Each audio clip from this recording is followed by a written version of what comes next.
Jangan lupa subscribe, like, and share. Bagikan. Yang udah subscribe makasih, yang belum subscribe dong. Ini saya ngingetin. Assalamualaikum warahmatullahi wabarakatuh.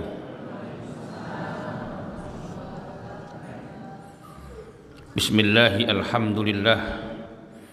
Wassalatu wassalamu ala rasulillah wa ala alihi wa sahbihi wa mawalah. Wa la hawla wa la quwwata illa billah. Subhanaka la ilma lana illa ma 'allamtana innaka antal alimul hakim.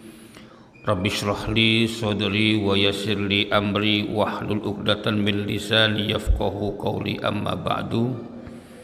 Yang saya hormati dan insya Allah dimuliakan Allah Subhanahu wa Ta'ala, Bapak Ibu sekalian, mudah-mudahan kita semuanya sehat walafiat, mendapatkan rahmat dan barakah dari Allah Subhanahu wa Ta'ala. Pada kesempatan pagi hari ini kita membahas tentang pertanyaan yang masuk pada bulan yang lalu. Saya baca pertanyaannya dan mohon izin Pak Ustadz, saya agak sakit tenggorokan. Tapi kalau makan doyan, tenggorokan sakit tuh. Saya jawab, ada pasangan suami istri yang baru 6 bulan menikah, dan selama 6 bulan menikah ini ternyata melahirkan anak, sedangkan suaminya tidak mengakui anak tersebut karena baru saja 6 bulan menikah. Apakah suami tersebut berdosa? Satu ya. Kedua,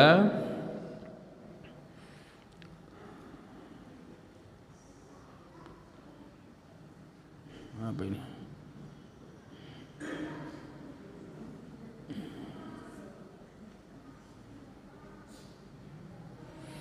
Setelah wudhu disunnahkan sholat sunnah syukur wudhu.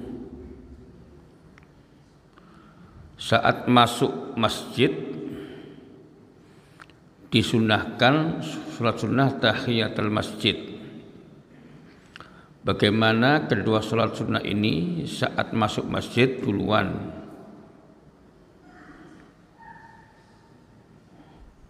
Mana yang lebih dulu gitu ya? Karena kita habis wudhu belum sholat sunnah syukur wudhu, masuk masjid sholat sunnah tahiyatul masjid.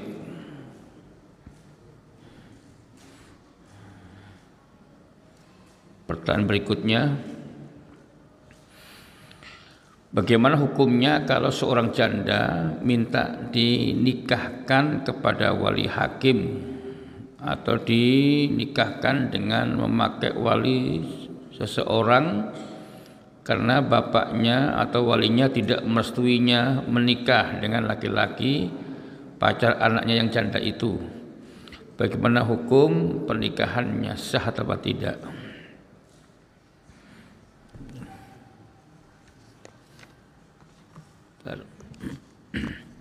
Terus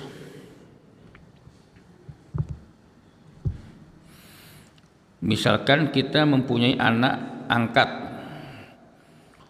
wanita, misalkan kita punya anak angkat wanita, dari kecil kita urus dan sudah dewasa, si bapak ini mempunyai hasrat pada anak angkat tersebut. Bolehkah anak angkat dinikahi sama bapak angkat? Dan bolehkah seorang istri mempunyai suami lebih dari satu?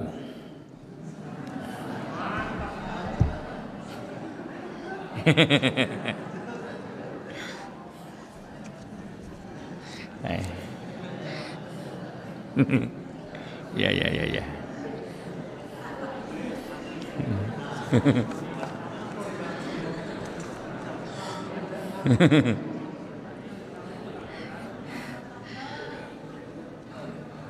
Penanya saya rahasiakan identitasnya.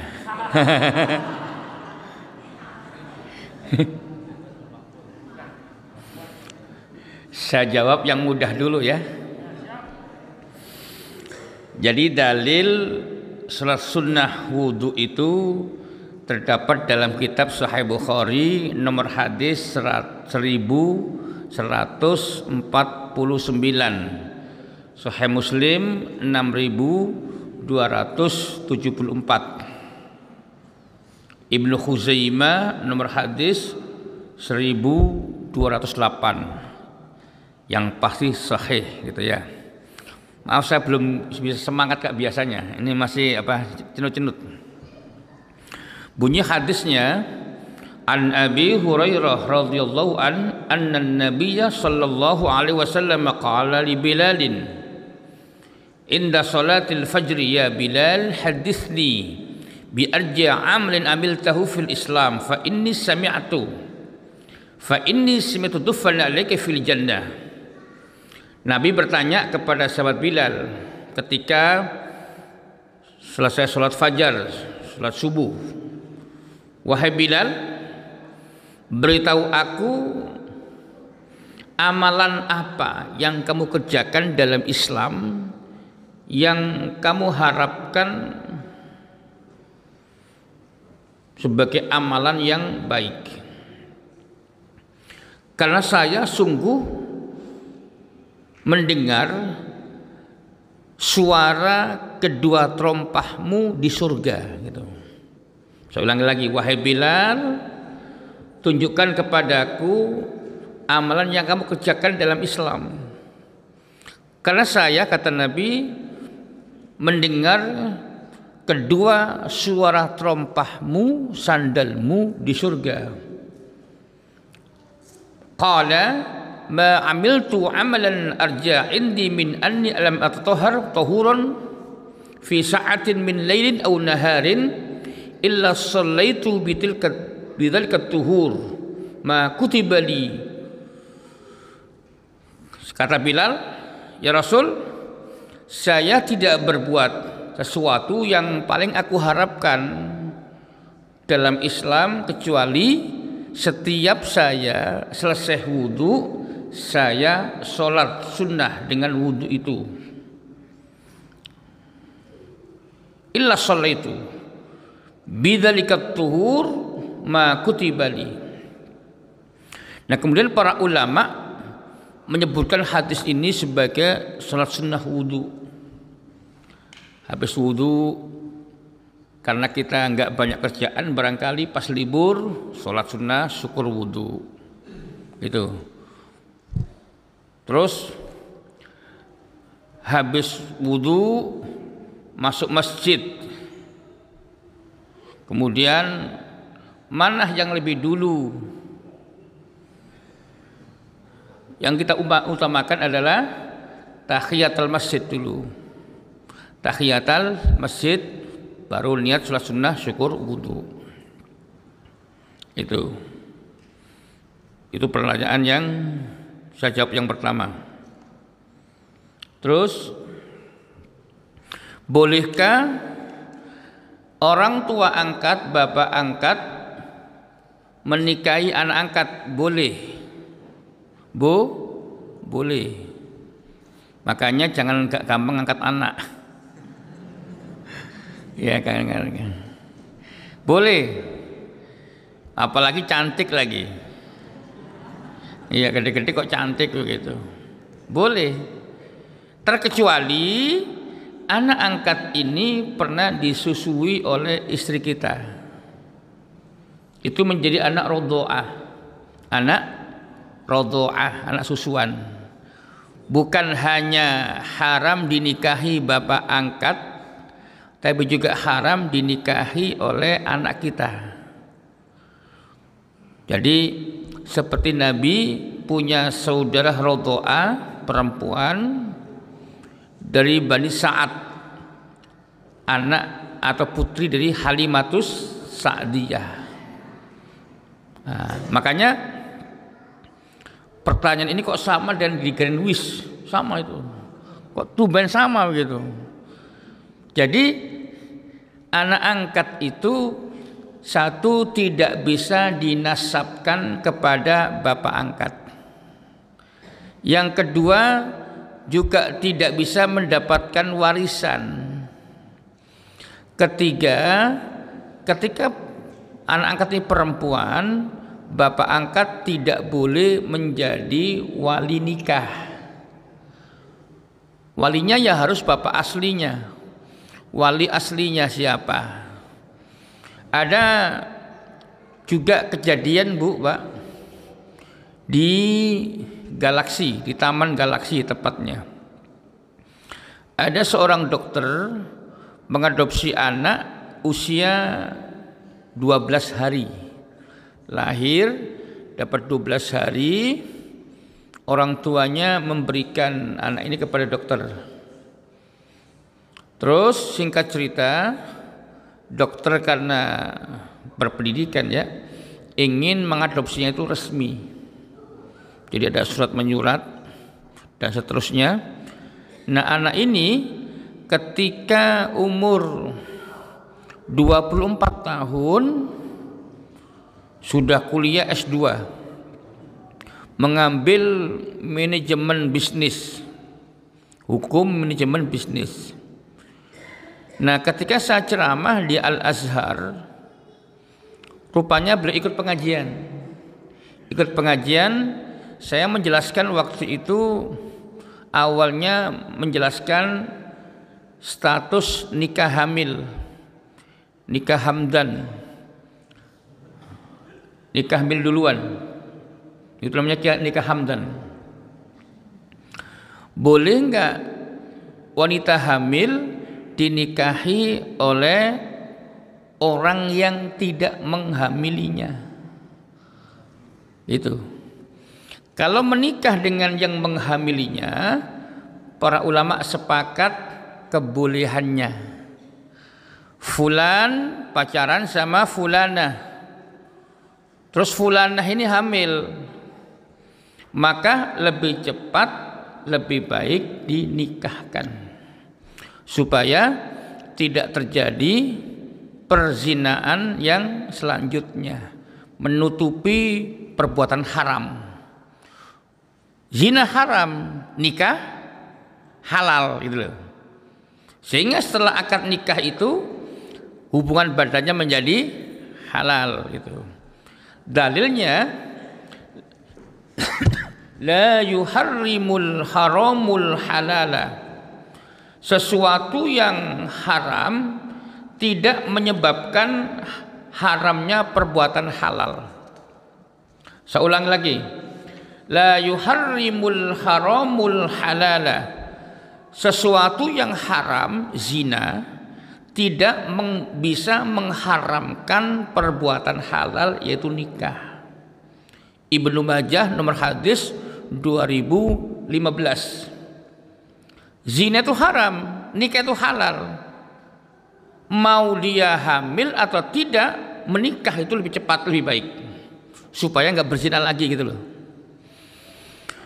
Tetapi ketika hamilnya dengan B, nikahnya dengan C, boleh nggak gitu?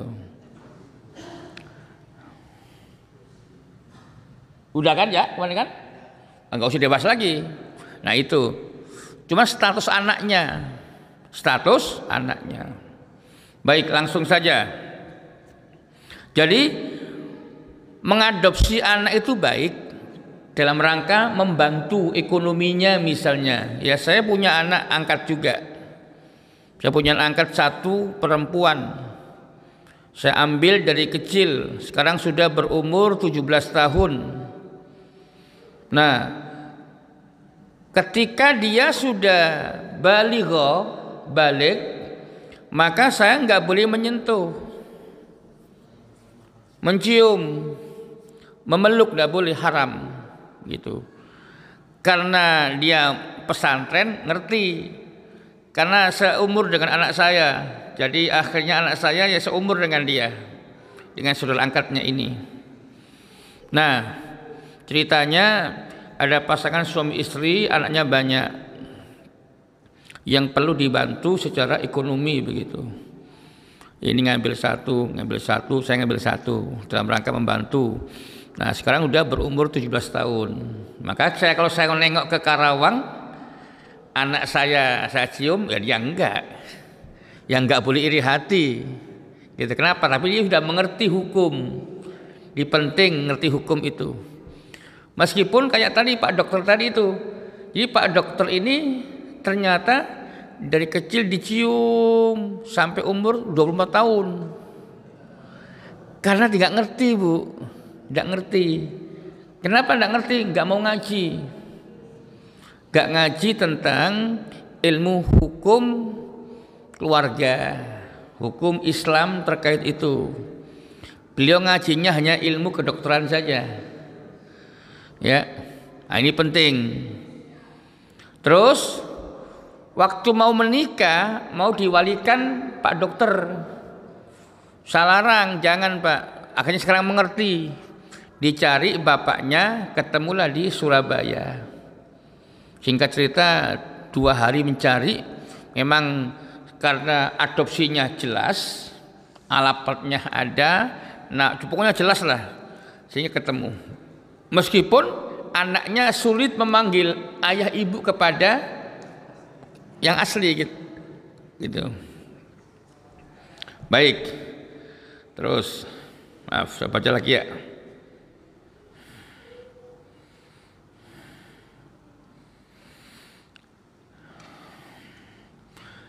Nah, suami mengingkari anak yang dikandung istrinya karena nikah baru 5 bulan kok melahirkan. Sama siapa? Kok sudah lahir gitu? Bagaimana hukumnya? Nah, ini yang agak panjang. Saking panjangnya, saya minta tolong Pak Faid, saya semalam nulis dari jam 10 sampai jam setengah 12. Sudah di print out lupa. Baik, ini saya jawab ya, ini yang panjang ini. Ketika seorang suami tidak mengakui anak yang dikandung istrinya sebagai anaknya, itu berarti sang suami telah menuduh istrinya berzina. Gitu, Pak. Itu bukan anakku, begitu kan? Anak sopo, kan? Ya, anak siapa? Itu sama dengan hukumnya suami menuduh istrinya berzina. Itu yang pertama. Dalam Islam, menuduh orang lain berzina termasuk istrinya sendiri tanpa mendatangkan 4 saksi adalah dosa besar. Mau ada ya? Oh sudah tulis. Memang dari saya ya. Itu dosa besar. Dan dicambuk 80 kali. Jadi tidak gampang. Berzina ya, nggak boleh gitu. Jangan gampang-gampang. Ya, itu ayatnya An-Nur ayat 4 dan ayat 5 gitu ya.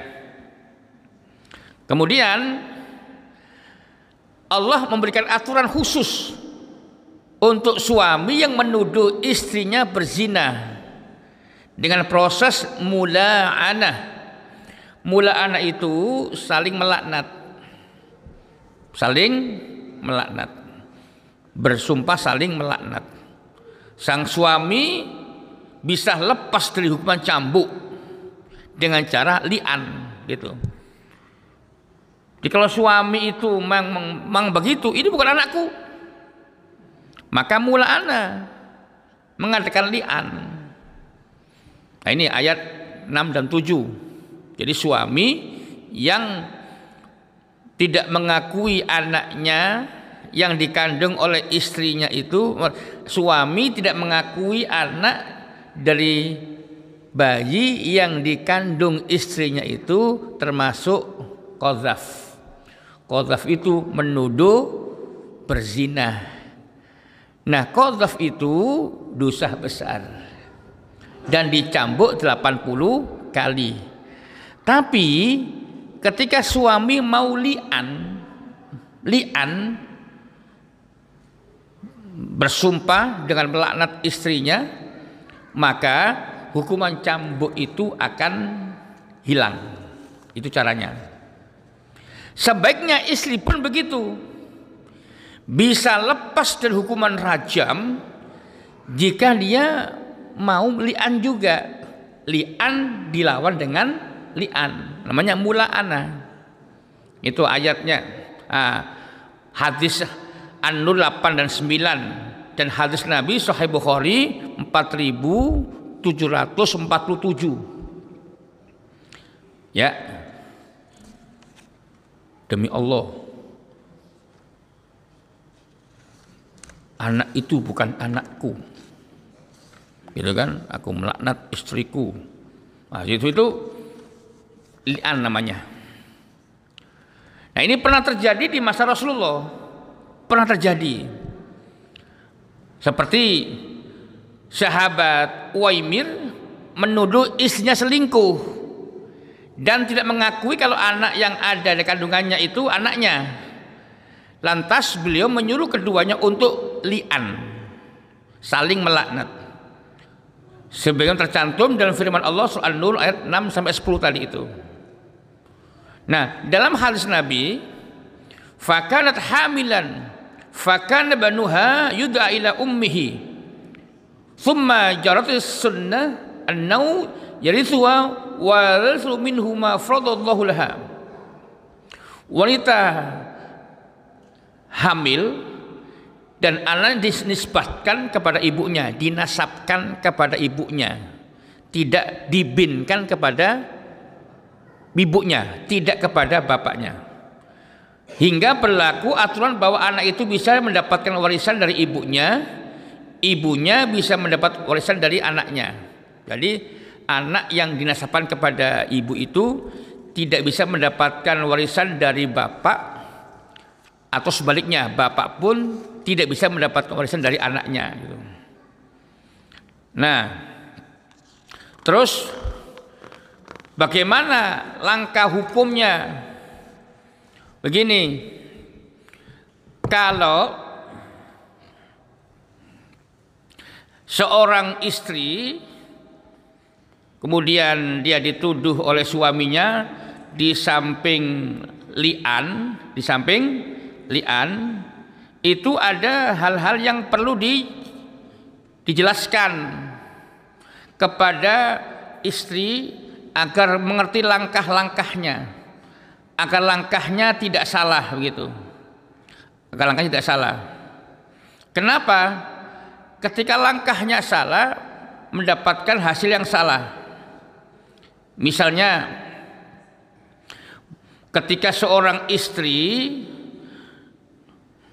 sudah li'an, maka konsekuensi hukumnya yang pertama tadi, suami tidak dikenai hukum qadzaf lagi. Ya. Di li'an itu menyebabkan suami tidak dikenai hukum qadzaf. Enggak didera, dicambuk 80 kali. Istri dikenai had zina kalau istri tidak li'an. Pokoknya yang li'an hanya suami begitu. Istri enggak. Kan mula'an itu kan konsekuensinya berat. Berat. Jika apa yang saya tuduhkan betul, maka itu kan berat. Umpama betul istrinya melaknat, mula'ana juga, Allah mah tahu mana yang benar gitu loh. Oh, ternyata istri nggak mau, memang zina gitu loh Pak Bu, maaf. Misalnya begitu, nggak berani meli'an juga, maka istri dikira had zina, dirajam sampai mati. Yang kedua, hilangnya nasab anak dari bapaknya. Jadi ketika suami nggak mengakui itu anaknya, kemudian dia li'an, maka anak itu tidak bisa dinasabkan kepada bapaknya. Yang keempat, udah cerai otomatis. Kalau sudah li'an, cerai. 5, suami haram menikah istri lagi untuk selamanya. Ya. Jadi Makanya berpikir panjang kalau mau melian. Contoh, cantik banget sih dilian sayang, gak dilian jengkelin gitu kan ya. Ini misal. Pikir panjang dulu.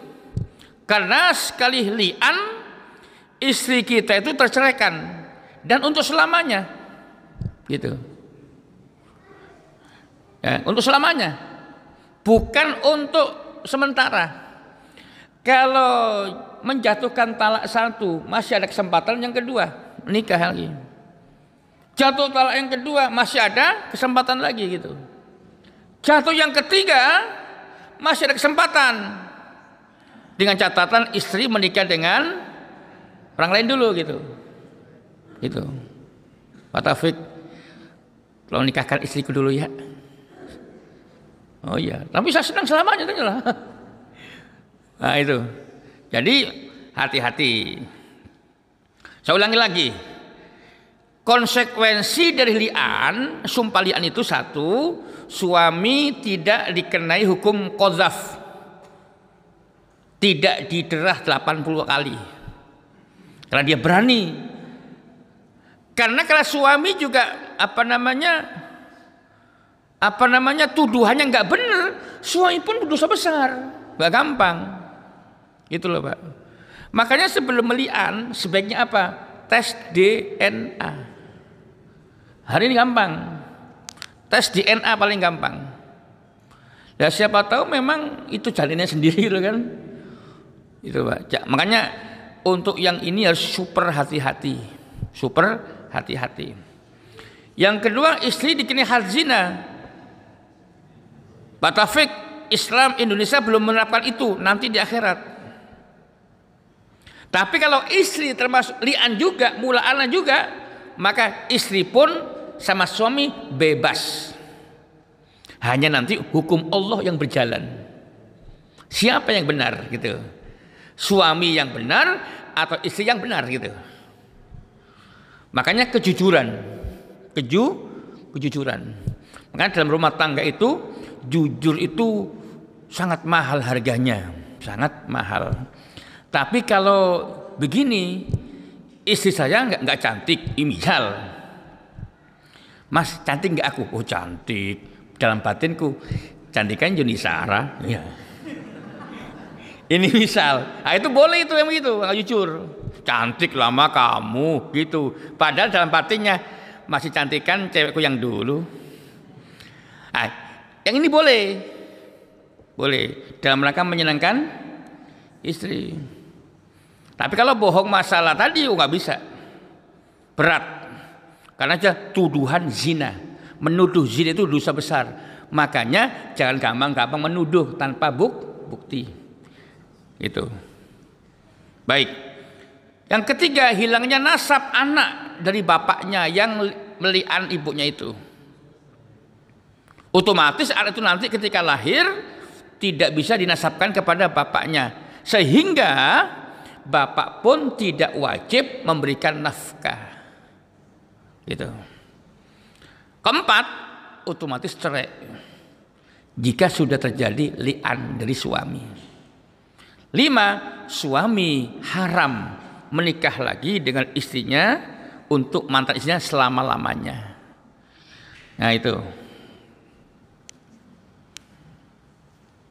Terus, jika istri tidak berzina, di situ nggak ada Pak. Jika istri tidak berzina dan yakin bahwa itu adalah anak dari suaminya, ini yakin, maka dia bisa bersumpah balik sebagaimana suaminya. Istri bersumpah atas nama Allah bahwa apa yang suaminya tuduhkan itu tidak benar sebanyak 4 kali. 4 kali. Sumpahnya 4 kali. Sumpah kelima berdoa semoga Allah murka kepada suaminya. Mau dibuka An-Nur ayat 89.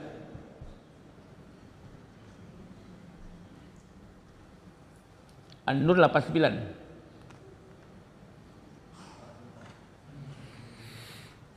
Ini saya ulangi lagi.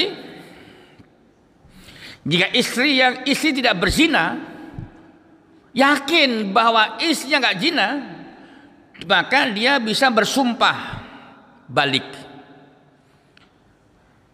Istri bersumpah sama Allah bahwa apa yang dituduhkan kepadanya oleh suaminya itu tidak benar sebanyak 4 kali.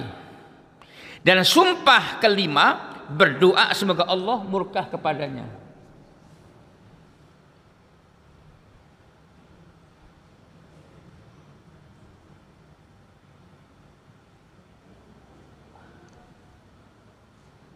Jangan dibaca.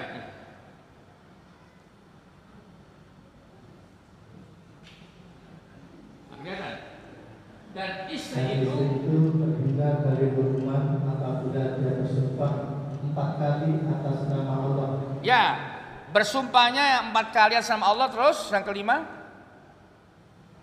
sumpah yang kelima, sumpah yang kelima bahwa kemurkaan Allah akan menimpanya berburu istri jika dia suaminya itu termasuk orang yang berkata benar. Ini begini.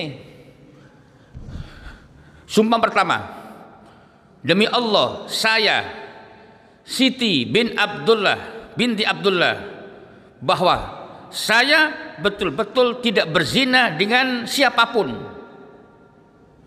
2, demi Allah saya Siti binti Abdullah bahwa saya benar-benar tidak pernah berzina dengan laki-laki manapun. Sampai 4 kali. Ya, sampai 4 kali. Kelima, saya Siti binti Abdullah bersumpah atas nama Allah bahwa saya tidak benar dikatakan sebagai penzina. Maka semoga Allah memberikan kemurkaan kepada suami saya yang telah menuduh saya berzina. Gitu. Nah itu prakteknya begitu. Bu, nanti jangan praktek ya. Jangan. Ini hanya contoh saja gitu. Nah, setelah istri melakukan li'an, otomatis terjadi pula perceraian.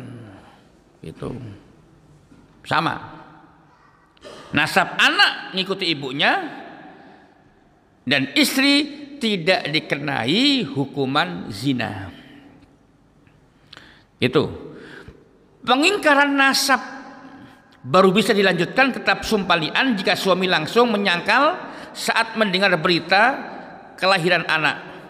Suami tidak boleh menunda pengingkaran kecuali karena udzur darurat. Misalnya ia mendengar kabar bahwa di malam harinya lalu ditunda sampai fajar, ditunda untuk makan saat kelaparan, atau ditunda untuk berpakaian. Nah itu.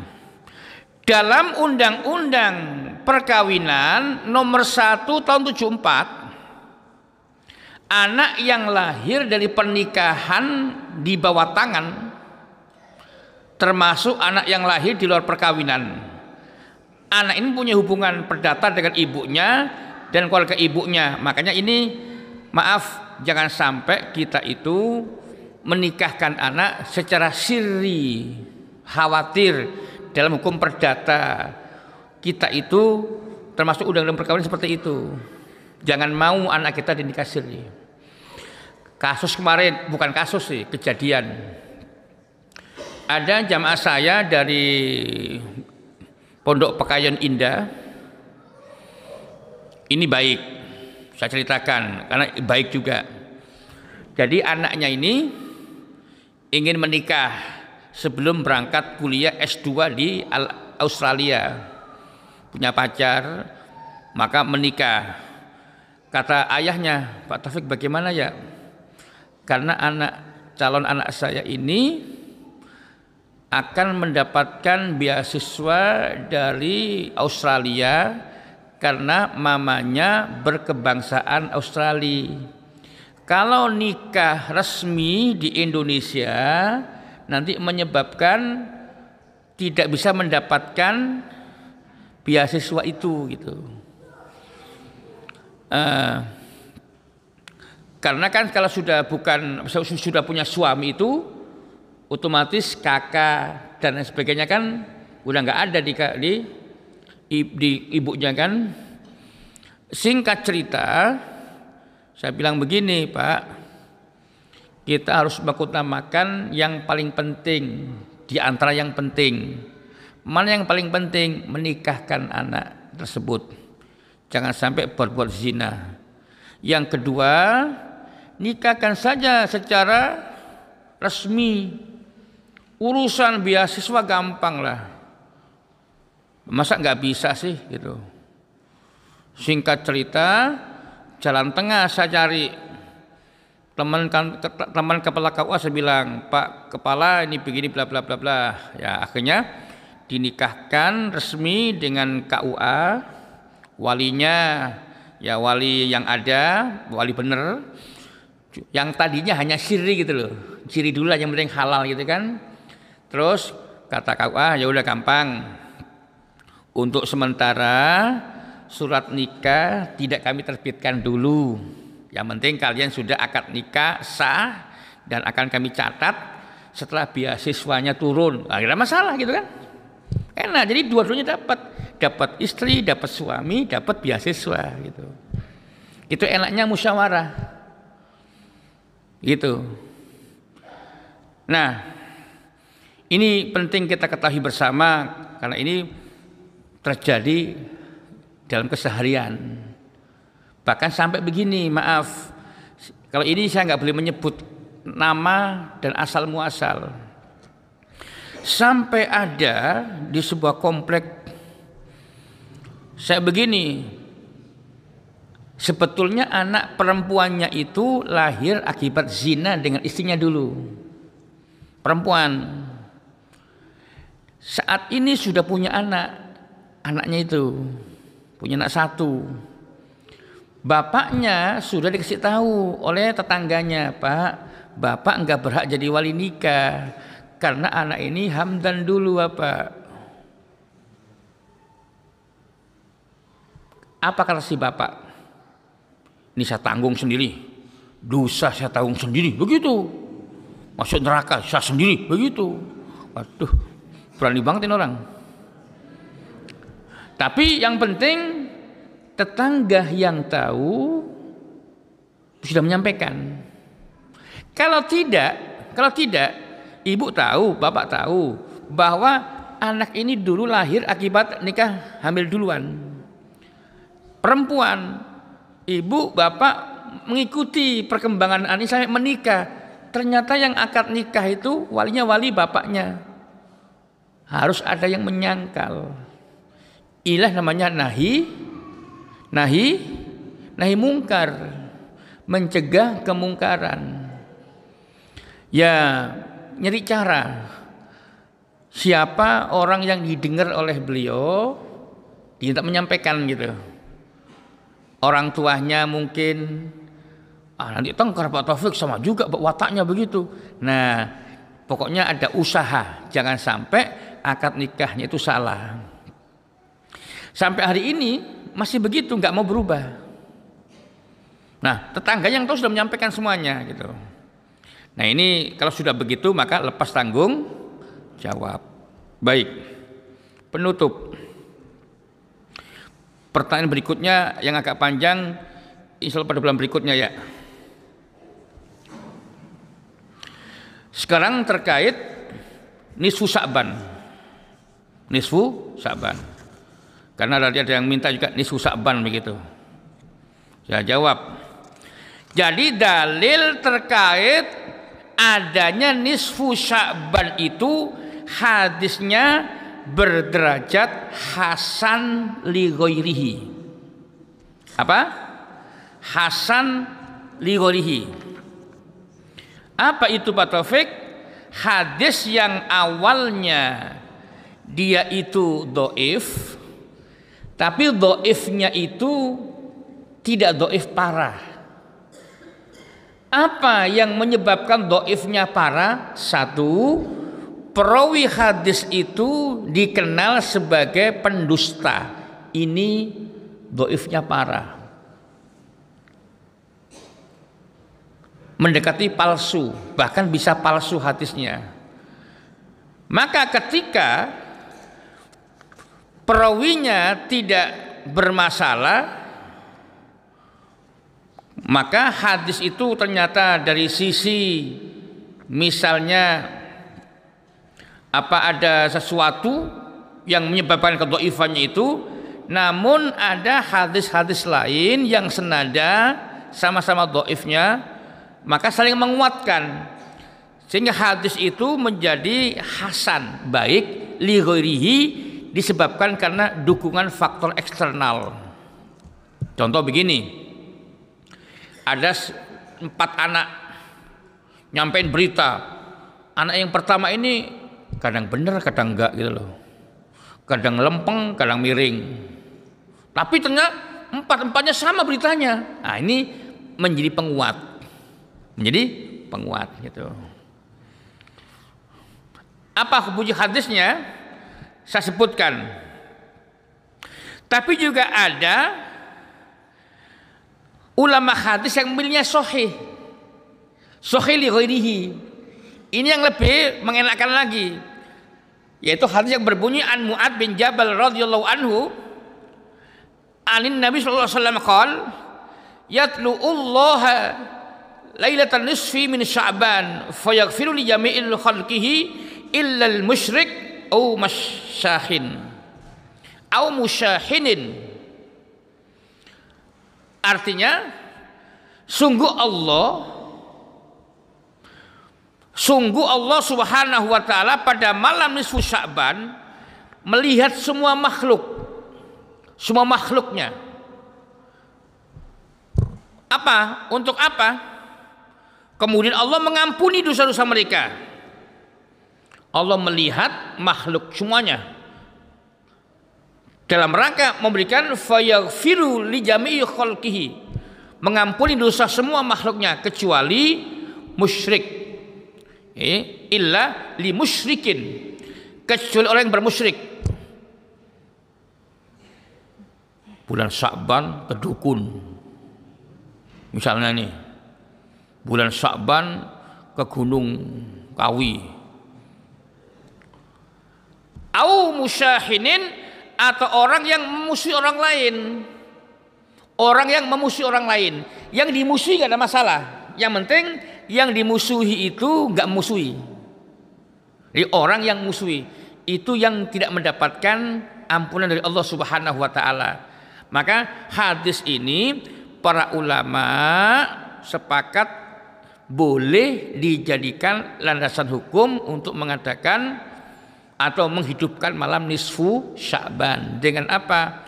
Dengan banyak baca Al-Quran, dengan banyak berzikir kepada Allah, dengan banyak istighfar, dengan menggiatkan sholat qiyamul lail, apakah tahajud, witir, atau sholat sunnah hajat, dan seterusnya gitu. Tetapi tidak ada penjelasan yang sahih tentang usolli sunnata lailatin nisfi Sya'ban, enggak gitu loh, enggak. Jadi menghidupkan malam itu dengan ibadah yang memang sudah ada. Apa? Biasanya tahajudnya cuma 2 rakaat, meningkat 4 rakaat, 6 rakaat gitu loh. Biasanya witirnya hanya 1 rakaat, ditingkatkan 3 rakaat, 5 rakaat sampai 13 rakaat, seperti itu. Biasanya baca Quran hanya 1 halaman, malam Sya'ban berhalam-halaman itu. Begitu. Adapun bulan Sya'bannya itu sahih. Tentang keutamaan bulan Sya'ban itu sahih.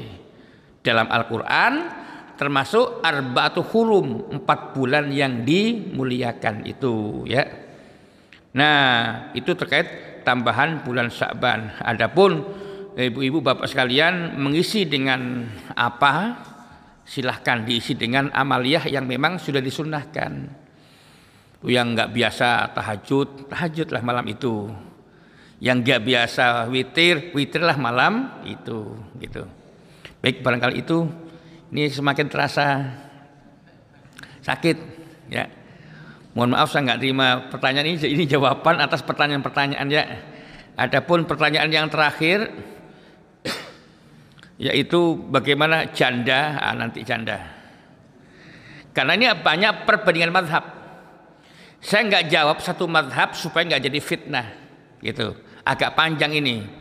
Jadi bagaimana seorang janda, bapaknya, walinya nggak mau menikahkan, nggak setuju, mau maka suami gendut gitu kayak Taufik begitu misalnya.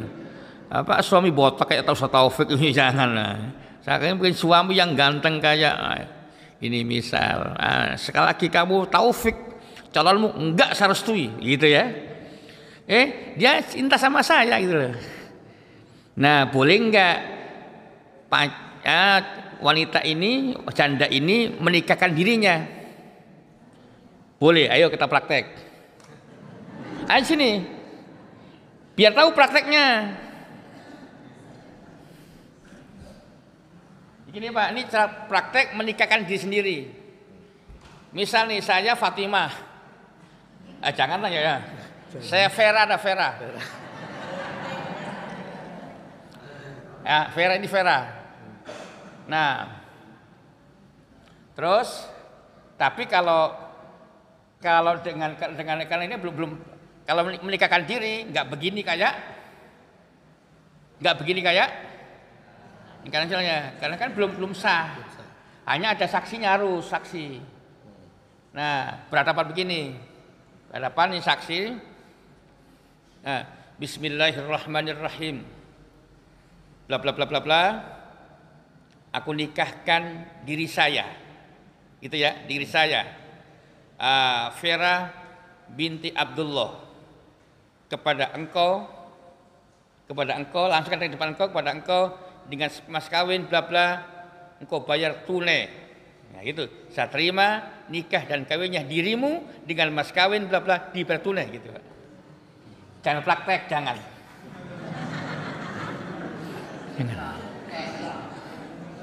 Begitu. Kebetulan saya bisa praktek berbagai akad nikah.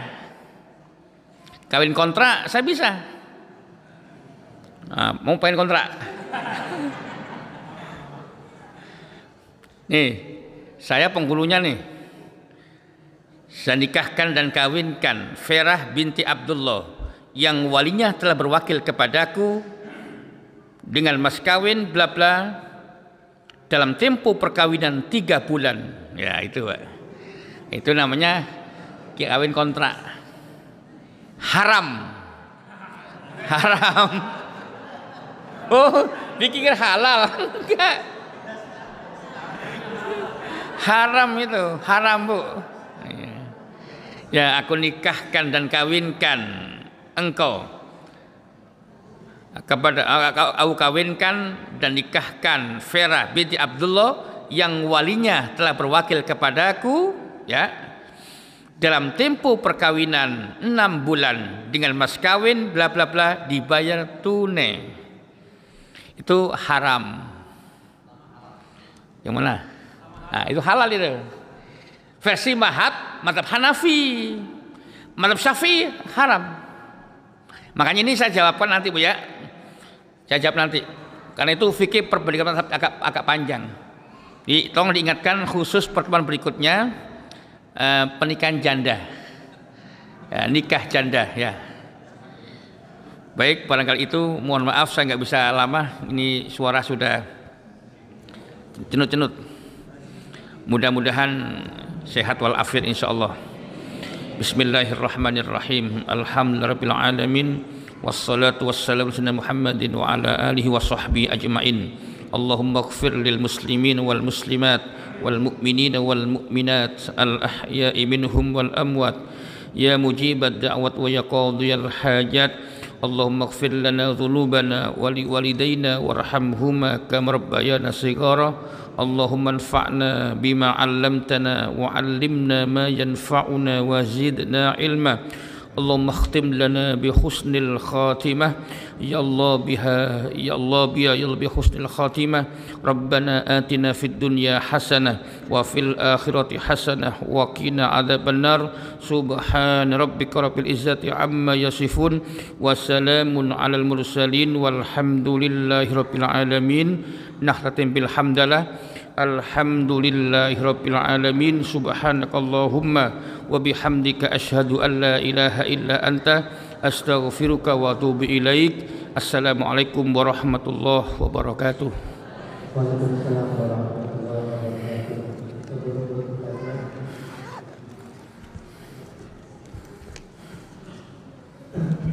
kami sampaikan beberapa pengumuman pengajian pada 2 bulan Maret. Untuk pengajian malam Jumat tempat di Masjid Al-Fatihah dengan zikir pagi pada subuh dan pada siang di Pusat Sumber dan Informasi Al-Fatihah.